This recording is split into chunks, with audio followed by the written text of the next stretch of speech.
FTX exchange objects to prolong mediation talks with bankrupt Genesis. Here's the latest. FTX and its affiliates have objected to extending court-mediated settlement talks for bankrupt crypto lender Genesis. In a recent court filing, FTX said it had not been invited to a court-appointed mediation in May that involved Genesis, its parent company Digital Currency Group, and creditor Gemini Trust Co., despite being a major Genesis creditor. The bankrupt crypto exchange also objected to a motion filed by Genesis Global that sought to estimate the FTX debtors' claims at $0, claiming that it was the largest creditor in Genesis Chapter 11 proceedings with claims worth a whopping $3.9 billion.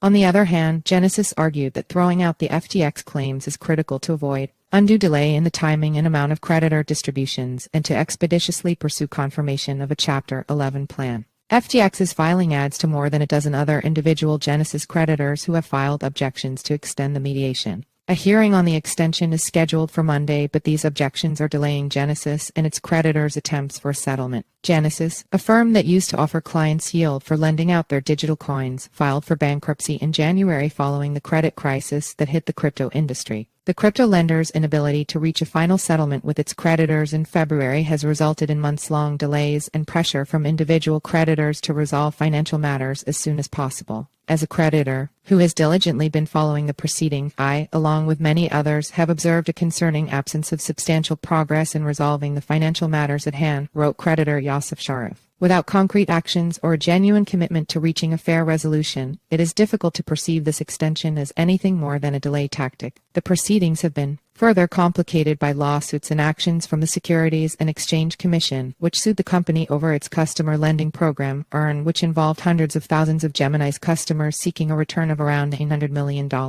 While the mediation talks held in May have been kept under wraps, Gemini has said that the exchange and two key creditors' committees are working on an amended plan of reorganization that could be advanced without DCG's consensual participation should the mediation fail. Sam Bankman-Fried aims to blame law firm for FTX collapse. Sam Bankman-Fried, the disgraced founder of cryptocurrency exchange FTX, is preparing to argue that he relied on the advice of Silicon Valley law firm Fenwick & West in his defense against fraud charges. Last week, his lawyers requested that prosecutors turn over documents that were provided to the government by the California-based firm between 2017 and 2022. Bankman-Fried's defense team reportedly claimed the legal advice by Fenwick & West is material to preparing a defense. He allegedly plans to leverage a so-called advice of counsel defense, which could be used to rebut suggestions that Bankman-Fried intended to break the law. Prior to this, the disgraced crypto boss asked a New York federal judge to dismiss most of the criminal charges brought against him by federal prosecutors.